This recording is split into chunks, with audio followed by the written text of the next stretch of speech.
દાહોદ જિલ્લા સેવા સદન ખાતેથી ડીઈઓ દ્વારા 58 શિક્ષણ સહાયકોને પૂરા પગાર ઓર્ડર એનાયત કરાયા.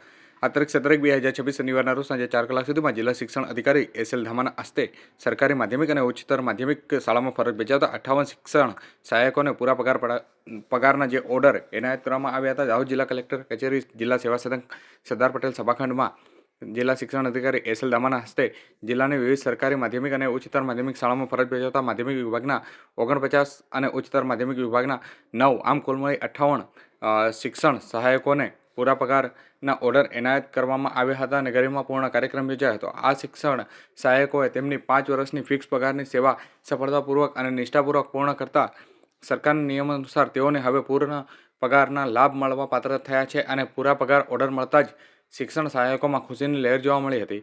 નવનિયુક્ત પૂર્ણ પગારી શિક્ષકોને અભિનંદન પાઠવવામાં આવ્યા હતા અને જિલ્લા શિક્ષણ અધિકારીએ એસ.એલ. ધામાએ જણાવ્યું હતું કે શિક્ષકોની મહેનત અને સમર્પણને કારણે જ જિલ્લાની શાળાઓમાં શિક્ષણનું સ્તર ઊંચું આવ્યું છે. આગામી સમયમાં પણ તેઓ આ ઉત્સાહમાં સાથે જ વિદ્યાર્થીઓના ઘડતરમાં પોતાનું યોગદાન આપશે. આ ઓર્ડર એનાયત કાર્યક્રમમાં શિક્ષણ નિરીક્ષક ડૉક્ટર રાકેશ બોકણ તેમજ જિલ્લા શિક્ષણ અધિકારી કચેરીના અન્ય અધિકારીઓ અને કર્મચારીઓ પણ ઉપસ્થિત રહ્યા હતા.